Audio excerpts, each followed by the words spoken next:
I never thought I'd be the kind of person who spies on her husband. But that changed the night I saw a text pop up on his phone. It was from someone named James from work. The message was just a red heart. I stared at it for a long time. My husband doesn't send heart emojis to James. And then I noticed something else, the contact photo. It was blank, like he'd just made it up quickly. That's when I started paying attention. Little things felt off. I found a lipstick in his car that I didn't own. He said it must have been old, from before we met. But I've cleaned that car dozens of times. I would have seen it. Then there were the nights he got up and said he was going to work late, but he came back without his laptop. My sister started acting strange too. She wouldn't look me in the eye when we met for coffee. She barely talked and always looked nervous. So I decided to pretend to sleep. I waited until he thought I was out cold. I kept my breathing slow and deep. I heard him get up around 1:30 a.m. The floor creaked under his feet. He moved quietly, but I caught the sound of whispering downstairs. I slipped out of bed, barefoot, and crept down the stairs. I stayed in the shadows, my heart pounding. He was in the kitchen, talking in a low voice. I peeked around the corner and saw him walk toward the garage door. I followed him silently, careful not to make a sound. He opened the door and stepped outside. I saw someone standing there under the porch light. It was my sister. She looked nervous, arms crossed. He handed her a thick envelope. She opened it quickly, flipping through the pages like she knew exactly what was inside. He said something I'll never forget. "She'll never know." I backed away slowly, heart racing. My legs felt weak. I went back upstairs and got into bed, pretending to be asleep again. My mind was spinning. What were they hiding from me? Why was he giving her papers in the middle of the night? What did he mean? She'll never know?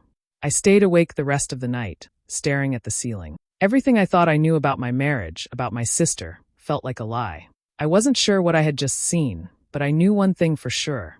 I had to find out what was in that envelope, and I had to act like I still didn't know anything. The next morning, I waited for my husband to leave. He kissed my forehead like nothing had happened. I smiled back, trying not to shake. As soon as the door closed, I ran to the garage. I looked around carefully. Nothing was left outside. But when I checked the trash can, I saw the envelope. It was torn open but still there. My hands were cold as I pulled it out. Inside, I found papers. Some of them looked familiar. My birth certificate was there. My driver's license too, but it was a copy. There were other documents, official-looking ones. One had a stamp and a signature at the bottom. It looked like it had been signed by a notary. My husband is a notary. He always kept his stamp in his office drawer. At the top of one page, in bold letters, it said incompetency petition. I didn't understand at first. I read it again, slower this time. It was a legal form. It said I was mentally unfit, that I couldn't take care of myself, that I needed someone else to be responsible for my life. I kept reading, even though my hands were shaking. The words on the page felt like a punch in the stomach. It said I was confused, that I forgot things, that I was paranoid, that I needed help. But none of it was true. They were lies. Someone had written this to make me look like I had lost my mind. I flipped through the rest of the papers. It wasn't just one form. It was a whole set. All of them were about me. I sat down on the cold floor. My breath was short, and my eyes burned. I kept asking myself, why would he do this? Why would my own husband say I was crazy? I thought about the way he looked at me lately. Calm, patient, careful. Like I was fragile. Like he didn't want to upset me. I had thought he was being kind. Now I wasn't sure. I looked at the signature on the paper again. It was mine, but I never signed it. It had been copied or forged. I knew my own writing. This wasn't it. I looked through the other papers again. The dates were recent, just a few weeks ago. He had been planning this while still acting like everything was fine, smiling at me, sleeping beside me. I didn't know what scared me more, the lies in the papers or the fact that he had written them so easily. He hadn't yelled or fought. He hadn't even warned me. He had just started building a plan behind my back. A quiet plan to remove me from my own life. I put everything back the way it was. I didn't want him to know I had seen it. I put the envelope back in the trash, just like I found it. I washed my hands, but they were still shaking. I looked at myself in the mirror. I didn't feel like myself anymore. I wasn't just afraid. I was angry, and I knew this was only the beginning.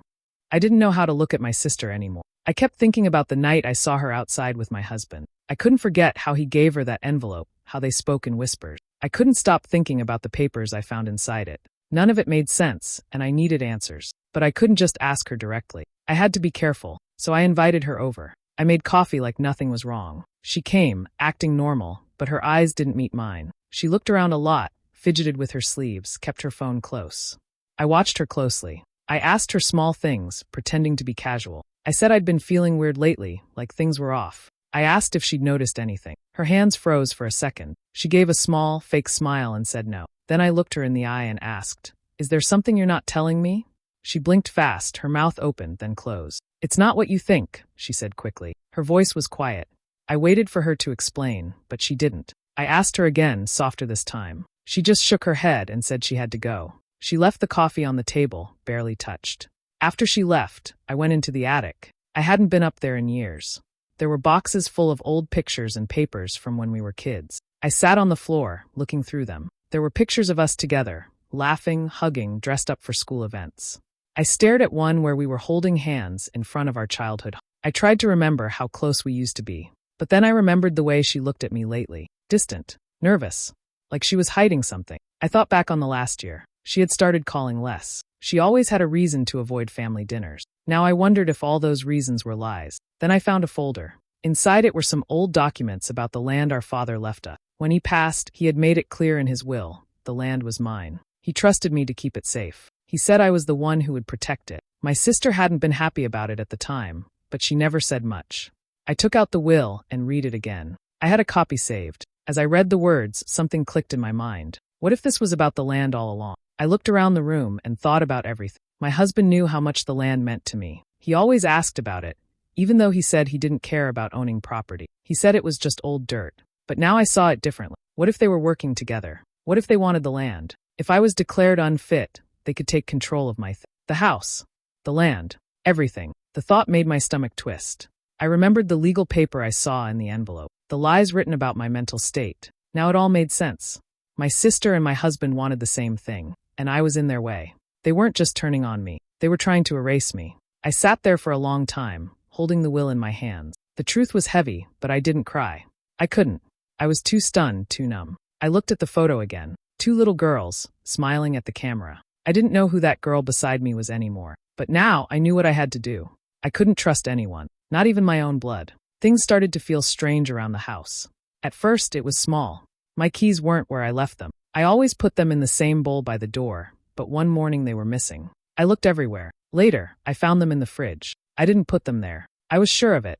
Then my toothbrush was wet when I hadn't used it. I asked my husband if he had touched it, and he just laughed. "Are you sure you didn't brush and forget?" he said. I didn't forget. I hadn't brushed yet. He smiled like it was a joke, but I could feel something behind his eyes, something cold. I began to notice more. My books were moved. My perfume bottle was upside down. A glass I washed was dirty again. I started doubting myself. I would stare at the items and try to remember what I did. Sometimes, I'd even write it down. But the more I tried to prove I wasn't imagining things, the more things kept going wrong. Then it moved beyond the house. I sent a text to my friend about meeting for lunch. She never replied.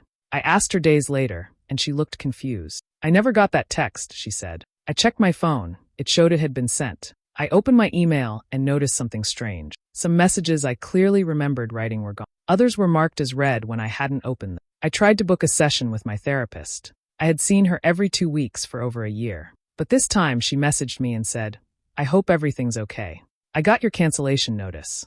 I hadn't canceled anything. I asked her to check. She said someone using my name had sent a message through the clinic's portal. They had my login information. They even used my tone. She thought it was really me. But it wasn't. I knew who it was. My husband had access to my computer. He knew my passwords. He could pretend to be me easily. I called the clinic to lock my account. When I asked for the IP address used to make the changes, they said it came from my own home network. My heart sank. He wasn't just trying to confuse me. He was trying to take over my life, one step at a time. I felt like I was disappearing. My words weren't reaching people. My plans were being erased. My mind was being questioned. And the worst part, he was doing it all quietly, calmly, smiling the whole time. I stopped talking about it out loud. I knew no one would believe me without proof. I started writing everything down in a notebook I hid deep in the pantry. I didn't trust my phone or my computer anymore. I didn't even trust the walls in my own house. Something was happening to me, or more clearly, something was being done to me, not by a stranger, but by the person who once promised to protect me, and I wasn't going to let it continue. I didn't react anymore. No questions, no confusion, no surprise. When he laughed at my bad memory, I smiled. When my toothbrush felt used, I said nothing. When my texts vanished or objects moved without reason, I acted like I hadn't noticed. I kept my face calm and my voice light. Inside, I was watching everything. I began keeping track in a quiet way, using simple marks and short notes written in a private code only I understood. I hid them carefully inside old books he never touched. Boring titles about gardening and knitting, safe places. I needed more than notes. So I bought a small camera disguised as a charger. I placed it in the kitchen, near the hallway where he always made calls late at night. He waited until I was in bed to talk on the phone, but I was always awake. I memorized the sound of his footsteps and how long he stayed downstairs. After a few nights, I took out the memory card and checked the footage. My hands were cold, my breathing slow. I loaded it onto an old laptop hidden in the back of the closet. He didn't know it existed. In one video, he sat at the table, phone pressed to his ear. His voice was low but clear. "Give it 2 more weeks. She'll crack before then. Her sister's going to handle the paperwork." He sounded so sure, so calm. My heart thudded in my chest. I replayed it, making sure I heard him right. There it was, the plan spoken out loud. They weren't trying to help me. They were preparing to remove me, permanently. That sentence told me everything. He was certain I'd break. They were counting on it. I was supposed to fall apart, and then they'd sign the document. Legal, clean, final. But now I had something they didn't expect. Evidence. I saved the clip and made copies. Then I moved fast. One flash drive went behind the bathroom, another inside a winter boot, one under a loose floorboard. I needed to protect the truth. When he looked at me across the room, I smiled. When he asked how I felt, I answered softly. I let him believe his plan was working. I didn't show fear. I didn't slip. I kept everything inside. I knew they wanted me gone. My sister had joined him, maybe from the start. They had planned each step like a careful game. But I was no longer guessing. I understood. They thought I was alone. They thought I wouldn't fight back. But I was already 3 steps ahead. I started thinking more about my father's land. He had always told me it would be mine one day. He made it clear in his will. I remembered how proud he was when he showed me the boundary line. It was quiet land, peaceful, with old trees and clean air. After he passed, I didn't go there much. I trusted everything was in order. But now, with everything happening, I had to look again. I searched through my old papers. I found a copy of the will. It clearly said the land belonged to me. No conditions, no mention of anyone else. But something didn't feel right. My sister had been distant since our father died. She never spoke about the land, even though she used to love it too.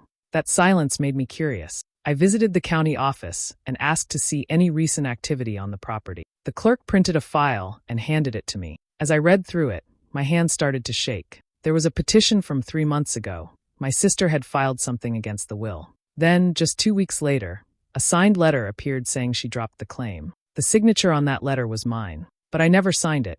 I looked closely. The writing was similar, but not mine. It was a copy of my signature, not the real thing. She had faked it. She didn't just file a claim. She pretended I gave it up. I asked for a copy and took it home. That night, I sat at the table and stared at the paper. Then I remembered something worse. My husband was a notary. His stamp was on that document. His name was listed as the witness. It all came together like a cold wave hitting me. He had helped her. He had used his stamp and his job to make it official. He made it look real. He made it legal. I realized this wasn't just about confusion or mind games anymore. They were after something big, something real. They wanted the land. And to get it, they needed me out of the way. But now I had the documents. I had the dates, the fake signature, the seal. I had proof. It wasn't a guess or a feeling anymore. It was real. I looked at the paper again and felt something shift inside me. Fear turned into focus. They thought I was weak. They thought I would stay quiet, confused, and lost. But I knew the truth now. I had something stronger than fear. I had evidence. I didn't need to run. I needed to plan. I copied everything and hid the originals. Then I started thinking like that. They used the law to try and erase me. I would use the truth to bring everything into the light. They had started this quietly, but I would end it in the open. They thought I was breaking. They were wrong. I knew I couldn't fight them head on. They were watching me too closely. If I acted normal, they'd know something was wrong. So I gave them what they wanted to see. I began pretending to fall apart. Slowly, little by little. I left the fridge open. I forgot my phone in the freezer. I acted confused when my husband asked simple questions. I wore mismatched shoes around the house. I stopped brushing my hair. I left dishes in the sink for days. I walked around muttering to myself when I knew he was nearby. He looked at me with fake concern. I could tell he thought it was working. That made it easier to keep going. I started a fake diary. Each page was messy, full of strange sentences and scribbles that made no sense. I wrote like someone who had lost touch with reality. I even left it out where he could find it. A few days later, I noticed it had been moved. He had read it.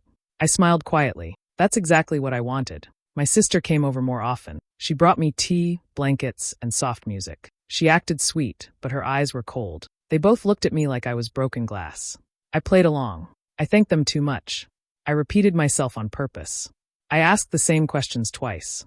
They were falling for it. Then one evening, my husband told me a friend was coming to talk. A man in a suit arrived. He said he was a psychologist, but he didn't ask real questions. He watched me like he already knew what he wanted to write. I laughed at odd times and stared at the ceiling. He nodded and scribbled in his notebook. I saw the look they shared when he left. They thought it was almost over. But they were wrong. Before any of this, I had already met with someone, an old friend of my father's, now a lawyer. He believed me. I showed him everything. The forged papers, the notary stamp, the secret footage. He helped me connect with another expert, a forensic document examiner. She looked at the fake signature and confirmed it wasn't mine. I had more than just a story. I had facts. While I acted confused at home, I was preparing behind the scenes. I bought small voice recorders and placed them in the house, under the couch, behind the TV, inside a flower pot. I collected their words, their plans, and their lies. I made copies of everything. I kept one set hidden in the laundry room behind a loose tile. Another went to my lawyer. A third, I mailed to a trusted friend with no return address. Each day, I acted worse. Each night, I became stronger. They didn't notice. They were too focused on what they wanted to see. They believed their plan was working. That gave me time to finish mine. They thought I was weak, that I had no fight left. They had no idea I was building the ending. It was a quiet morning, the kind that feels too still, like something is waiting to happen. My husband made me tea. My sister came over with a small bag. They sat me down gently, like I might break. Their words were soft. "We love you. We're worried. This is for your own good." I nodded. I didn't cry. I didn't ask why. I just listened and said, "Okay."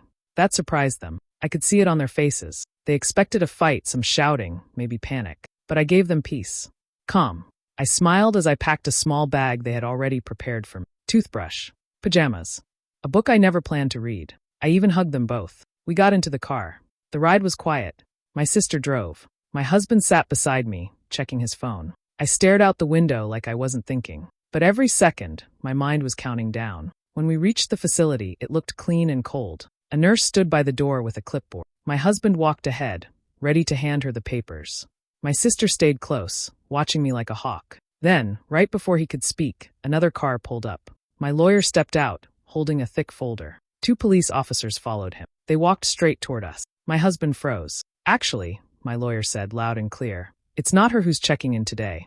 Everyone stopped moving. The nurse looked confused. My sister stepped back. My husband's face turned pale. My lawyer opened the folder and handed the officers a stack of documents. "Here's the footage of him planning to have her declared unstable," he said. "And here's the proof that her sister forged her signature. Notarized by him. All illegal." The police officers didn't speak much. They just took the papers, looked through them, and then turned to my husband. "We'll need you to come with us," one said. "Now." My husband tried to speak, but no words came out. My sister started crying. "We didn't mean," she whispered. But it was too late. I stood still, holding my small bag, watching them both. I didn't shout.